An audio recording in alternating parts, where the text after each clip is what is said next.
What's up, guys? JJ Jerez, Jesse Montano here of Guerilla Sports. After the Avalanche take down the St. Louis Blues 4-1 here at Ball Arena tonight, really just going through the game. The Avalanche, came out of the gate strong. I think they played a physical game right away, and of course Ross Colton getting a speedy, nice goal there to start the Avs off with the 1-0 lead.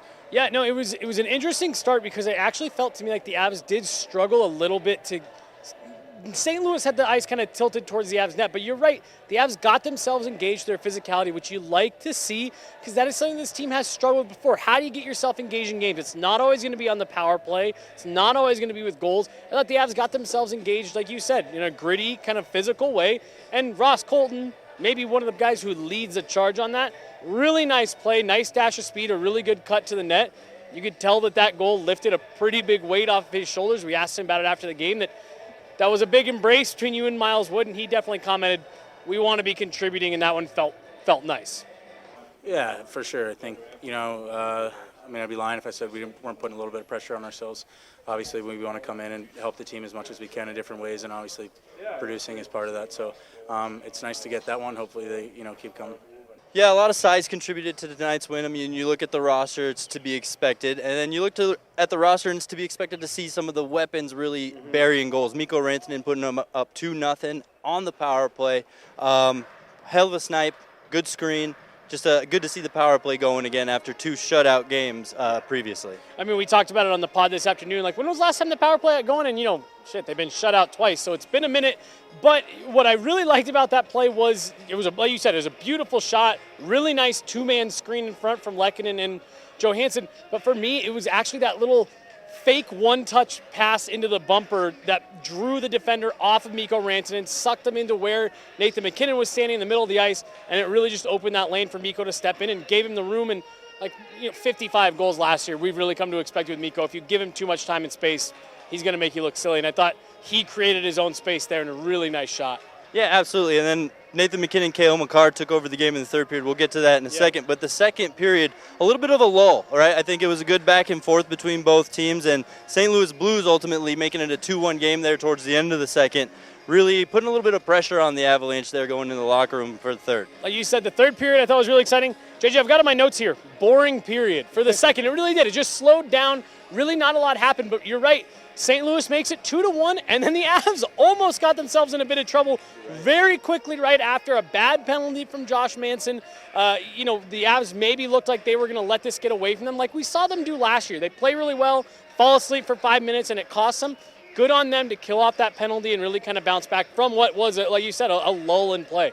Yeah, and then again, like I mentioned, the third period, the Avalanche kind of came out and just shut things down. Yep. I think St. Louis had 4 shots in the third period last time I checked. Yep. They might have gotten a couple more when I was walking my way down to the locker room. Right. But the Avalanche took over. You saw Cale Makar really making some great plays on that Lehkonen goal. Nathan MacKinnon really went into beast mode on that final goal. So while a couple guys burying the goals, ultimately really led by Makar and MacKinnon. Yeah, by your stars. Your stars need to be your stars. Both Makar, MacKinnon, and Rantanen, all 2 points or more each. Tonight, Cale Makar, Bowen Byram were questionable this morning when you and I were at morning skate. They end up having a huge impact in this game. Bowen Byram getting the goal. Again, like we just said, Cale Makar, multiple points. You're 100% right, JJ. It's nice when you get contributions from guys like Colton and the depth is stepping up. But at the end of the day, this truly is a league. Your stars need to be stars, and those are the ones who win you games. And I thought that was what we saw here tonight. I thought Nathan MacKinnon was fantastic throughout the whole game. But you're right, he really did. He just kind of took over there in the third. Yeah, just fantastic play out of the weaponry, and this is the recipe that we've seen from the Avalanche for so long, right? When the top guys are buzzing and the depth is going, this team is just unbeatable. One of the potentially beatable aspects of their game tonight was Ivan Prosvetov, but he came out and had a really good game, made the saves he needed to make. And what I loved about him most, Jesse, we didn't see any sliding, we didn't see any flopping. He never once, at least from my memory, ended up on his side trying to make any sort of save. So very technical, very sound. Yeah. I liked the game from Prosvetov.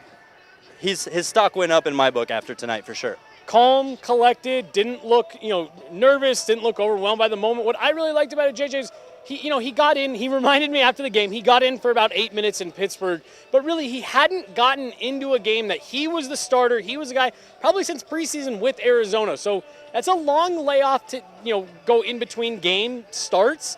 Thought he handled it really well, and I'm with you. Never looked jittery, never looked like he was fighting the puck, seemed very in control, knew right where it was all night. The one shot that beats him, it's a great shot. You're not mad about that one. You're not putting that on him. I'm with you. I liked his night tonight, and I think that that's a nice boost of confidence for this Avs coaching staff.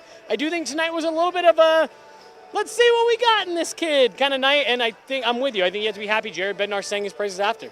They were seeing what they got in more than just one kid, right? Riley Tufte kind of making his Avalanche regular season debut. How do you think he did? I liked him, kind of sheltered minutes, maybe not quite the full second line role that we were maybe expecting, but I liked him. I think what you talked about this morning on the podcast, he gets to the net, uses his speed well. I thought that was what we saw, and he provided a spark when needed. He had one scoring chance that I can remember off the top of my head that put himself in a good position that thought maybe, here we go, but didn't go for him. That's all right. Again, like we said, they didn't need that contribution tonight. I liked him for the role he was in. I think he at least earned himself another game here. Yeah, top to bottom, I think the Avalanche played a really good game, got themselves back on track, back in the win column. Another 2 days off. The Avalanche have practice tomorrow, then they head to Vegas.